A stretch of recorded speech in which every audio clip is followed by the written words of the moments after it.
ഈ സമയം കോയിനാറ്റ്സുവിന്റെ റൂമിലുണ്ടായിരുന്ന രണ്ട് പെൺകുട്ടികൾ പറയാണ്, ഇതിനു മുൻപുണ്ടായിരുന്ന ഹൗസ് ലേഡി ഈ ജനൽ വഴിയാണ് താഴത്തേക്ക് ചാടി മരിച്ചത്. അതുകൊണ്ട് നമ്മൾ കുറച്ച് സൂക്ഷിക്കേണ്ടിയിരിക്കുന്നു. പിന്നെ ചില പെണ്ണുങ്ങൾ ആശുനേക്കെ ആവുന്നുണ്ട്. ഇതേ സമയത്താണ് നമ്മുടെ ടാഞ്ചിറോ അവിടേക്ക് കയറി വരുന്നത്. അവൻ എടുത്തിട്ട് വന്ന ലഗേജ് ഒക്കെ അവിടെ വെച്ചിട്ട്, നിങ്ങൾ എന്താണ് ഇപ്പോ ആശുനോക്കെ എന്ന് പറഞ്ഞത് എന്ന് ആ പെൺകുട്ടികളോട് ചോദിക്കുന്നു. അത് കേട്ട് ആ പെൺകുട്ടികൾ, ആശുനോക്കെ എന്ന് പറഞ്ഞാൽ ഇവിടെ പണിയെടുക്കുന്ന പെൺകുട്ടികൾ അവരുടെ ബോയ് ഫ്രണ്ട്സിന്റെ കൂടെ ഒളിച്ചോടുന്നതാണ് ആശുനോക്കെ. ഇവിടെ ഉണ്ടായിരുന്ന സൂമയും അതുപോലെ തന്നെയാണ് ഒളിച്ചോടി പോയത്. അപ്പോ സൂമ എന്ന് കേൾക്കുമ്പോൾ ടാഞ്ചിറോയ്ക്ക് മനസ്സിലാവാണ് അത് ടെങ്കന്റെ വൈഫാണ്. ഇത് ടാഞ്ചിറോ ആലോചിച്ച് നിൽക്കുന്ന സമയത്താണ് അവിടേക്ക് കോയിനാറ്റ്സു കയറി വരുന്നത്. അതായത് സുന്ദരികളിൽ ഹയസ്റ്റ് റാങ്കുള്ള ആ പെണ്ണ്. എന്നിട്ട് അവൾ ആ പെൺകുട്ടികളോട് പറയുന്നുണ്ട്, സൂമയെ പറ്റി നിങ്ങൾ അറിയാത്ത കാര്യങ്ങളൊന്നും പറയാൻ നിൽക്കരുത്. സൂമ അങ്ങനത്തെ ഒരു പെണ്ണല്ല. അതിനുശേഷം അവരുടെ ലഗേജ് അവിടേക്ക് കൊണ്ടുവന്ന് വെച്ചതിന് ടാഞ്ചിറോയ്ക്ക് കുറച്ച് മിഠായി കൊടുക്കുന്നുണ്ട്. ശേഷം ടാഞ്ചിറോ അത് വാങ്ങിയിട്ട് സൂമയെ പറ്റിയുള്ള കാര്യങ്ങൾ ചോദിക്കുകയാണ്. അത് കേൾക്കുന്ന കോയിനാറ്റ്സുവിന് സംശയം തോന്നുകയാണ്. എന്തിനാ നിനക്കിപ്പോ സുമയുടെ വിവരങ്ങൾ? എന്താ നിനക്ക് അവളെ പറ്റി അറിയാൻ ഇത്ര ആകാംക്ഷ? അവൾ ചോദിക്കുന്നത് കേട്ട് ടാഞ്ചിറോ ആകെ മൊത്തം നിന്ന് വിങ്ങാണ്. അവൻ എന്താ തിരിച്ചു പറയേണ്ടതെന്ന് അറിയുന്നില്ല.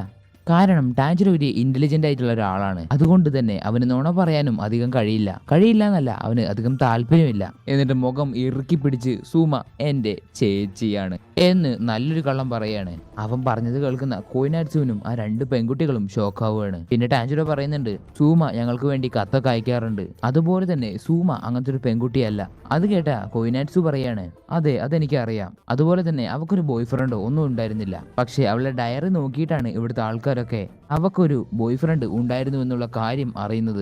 ഇത് കേട്ട ടാഞ്ചിറോയ്ക്ക് ഇപ്പോഴാണ് കുറച്ച് കാര്യങ്ങളൊക്കെ മനസ്സിലാവുന്നത്. അത് എന്താണെന്നാൽ, ഇവിടുത്തെ ഏത് പെൺകുട്ടികളെയും കാണാതായാലും ഇത് ഒളിച്ചോടിയതാണെന്നേ എല്ലാവരും വിശ്വസിക്കുള്ളൂ. അത് തന്നെയാണ് ഡീമൺസിന്റെ ഒരു അഡ്വാൻറ്റേജ്. അവർ തിന്നുന്ന പെൺകുട്ടികളുടെ ഡയറിയിൽ ഇങ്ങനത്തെ കാര്യങ്ങളൊക്കെ ഡീമൺസ് ആയിരിക്കും എഴുതി വെക്കുന്നത്. ഇതേ സമയം നമ്മുടെ ടെങ്കൻ ഒരു വീടിന്റെ മുകളിൽ കയറിയിരുന്ന്, ഇന്നത്തെ ദിവസവും വ്യത്യാസമായിട്ട് എനിക്ക് തോന്നുന്നില്ല.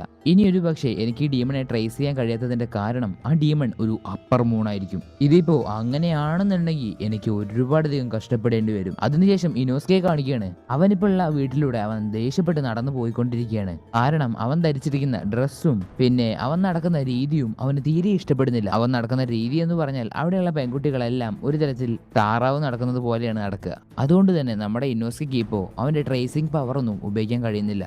അപ്പോൾ അവിടെ രണ്ട് പെണ്ണുങ്ങൾ എന്തോ പറയുന്നുണ്ടായിരുന്നു. അത് നമ്മുടെ ഇനോസ്കെ ഒളിഞ്ഞു നിന്ന് കേൾക്കുകയാണ്. അവർ പറയുന്നത് എന്തെന്നാൽ, മാക്കിയ ഒരു വ്യത്യസ്തപ്പെട്ട പെൺകുട്ടിയാണ്. അവളെ ഹോസ്പിറ്റലിലേക്ക് വിളിച്ചാലും അവൾ വരില്ല.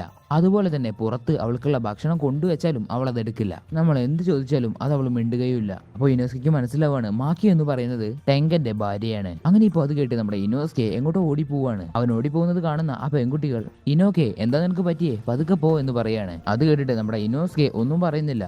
പകരം തല കൊണ്ട് വെറുതെ നാട്ടി കൊടുത്തിട്ട് അവിടുന്ന് പോവാണ്. അത് കാണുന്ന ആ പെൺകുട്ടികൾ, ഹോ ഇനോക്കെ വളരെ ശാന്തമായ പെൺകുട്ടിയാണ് എന്നിങ്ങനെ അവനെ പറ്റി നല്ലത് പറയാണ്. പക്ഷേ അവൻ അവരോടൊന്നും മിണ്ടാത്തതിന്റെ കാരണം, ഇങ്ങോട്ട് വരുന്നതിന് മുന്നേ ടെങ്കൻ അവനോട് പറഞ്ഞിരുന്നു, നിന്റെ സൗണ്ട് മൃഗങ്ങൾ ചാവാൻ പോകുന്നത് പോലെയുള്ള ഒരു സൗണ്ടാണ്. അതുകൊണ്ട് ആരെന്ത് ചോദിച്ചാലും നീ വായ തുറക്കണ്ട, നിന്റെ നാവ് അവിടെ തന്നെ വെച്ചാൽ മതി, നീ ഒന്നും മിണ്ടണ്ട എന്ന് പറഞ്ഞിട്ടാണ് അവനെ ഇങ്ങോട്ട് പറഞ്ഞയച്ചത്.